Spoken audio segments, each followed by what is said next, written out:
Hello and welcome to day 33 of the CoronaBLOG, May the 6th. My name is Mark Brophy, some background information and what I currently do.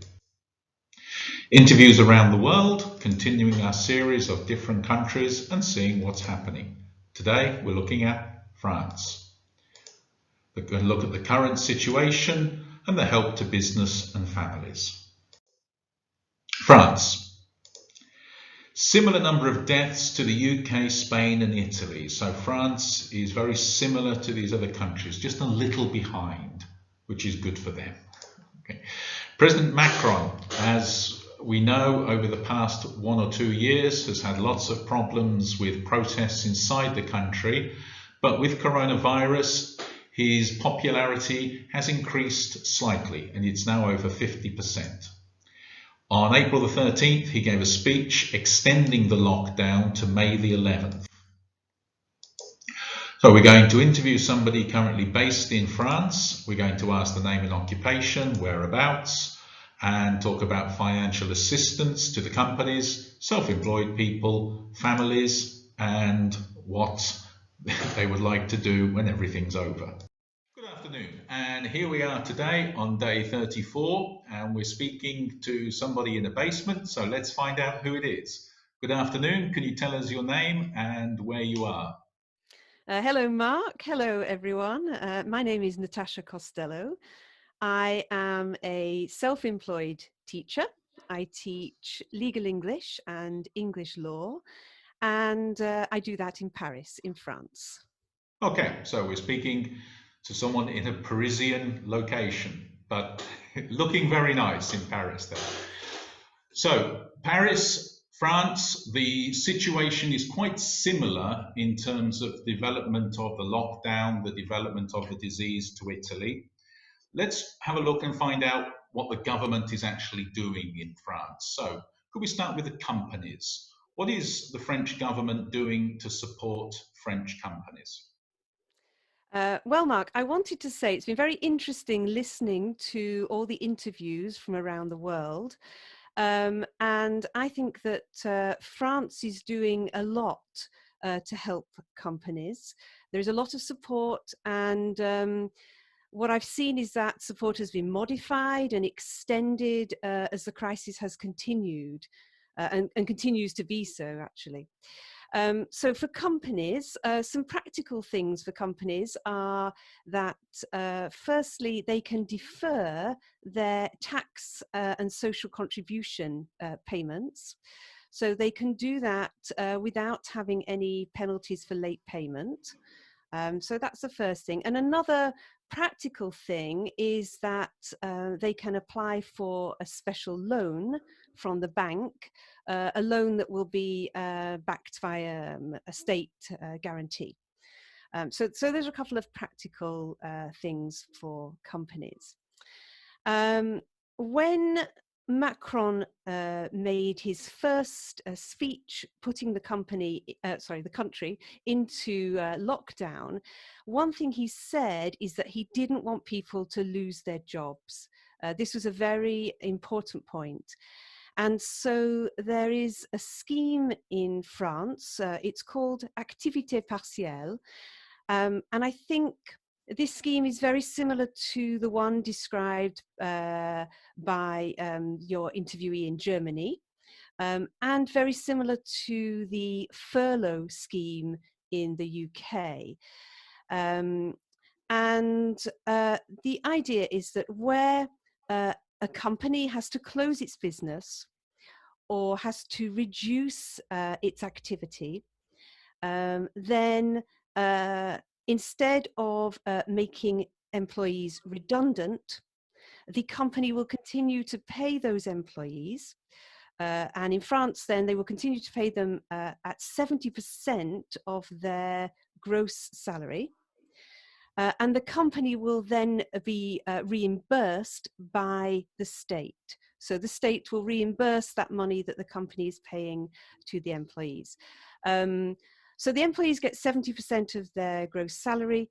The amount that the the government will give the employers is capped. There is a limit, but it's still fairly high. I think it's about €4,500 gross per month.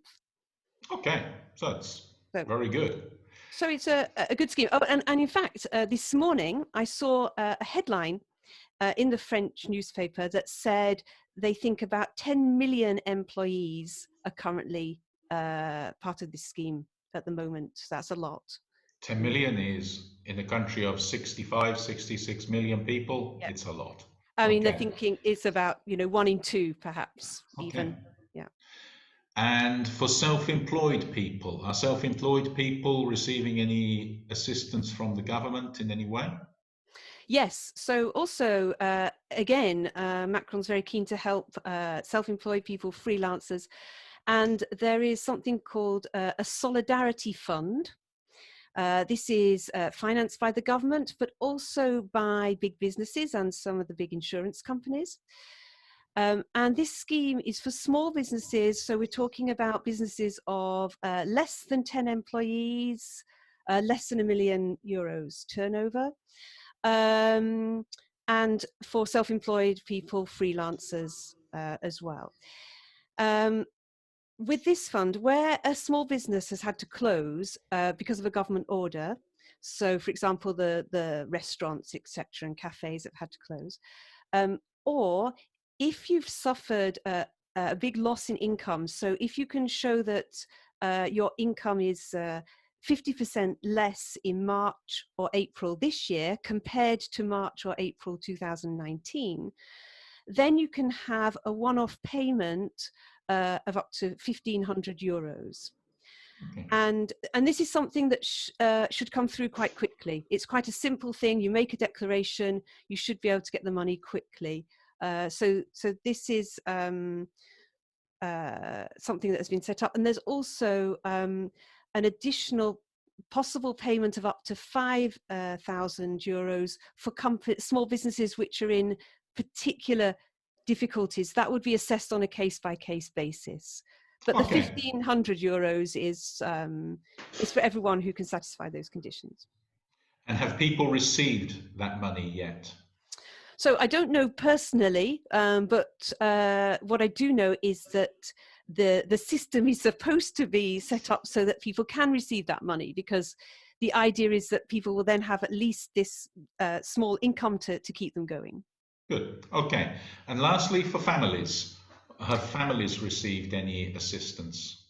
So for families that are in a lot of difficulty, there are some one-off payments that they can have.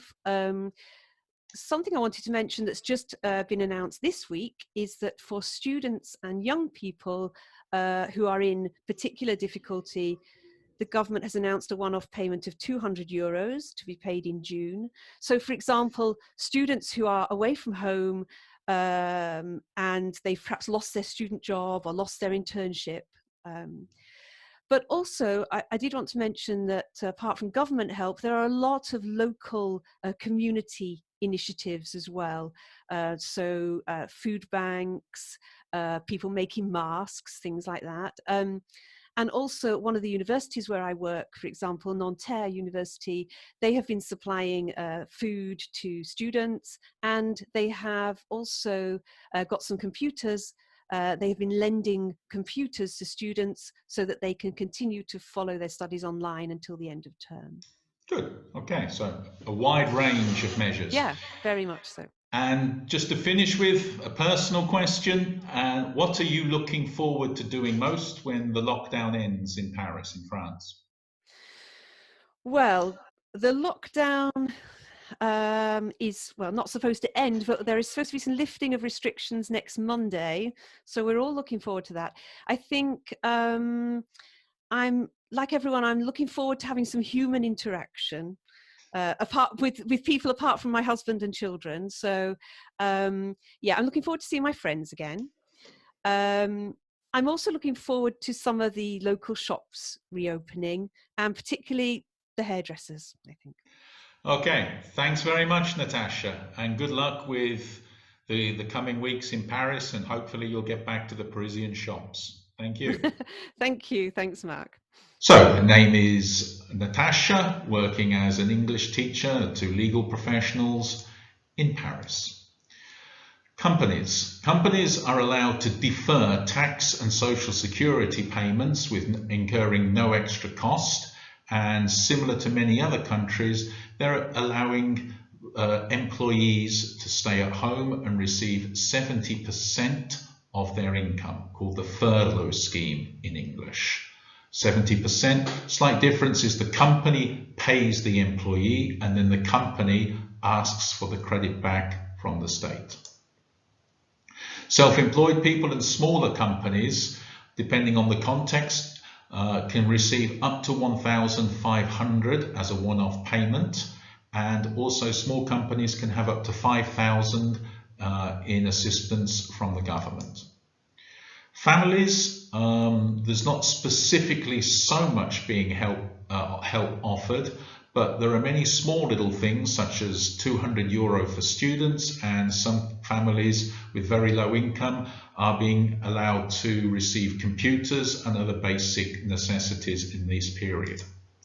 What's she looking forward to doing? Well, living in Paris, the shops, getting back to shopping in Parisian shops, meeting people outside of her immediate family, and for many women, the haircut.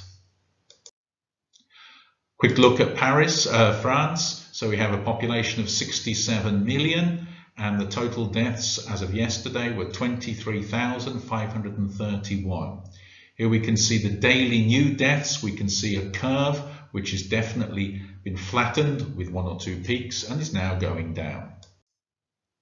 For today, we've looked at France, President Macron, his approval increasing a little, an interview with Natasha, and the number of deaths in France just under the level of Italy, UK, and Spain.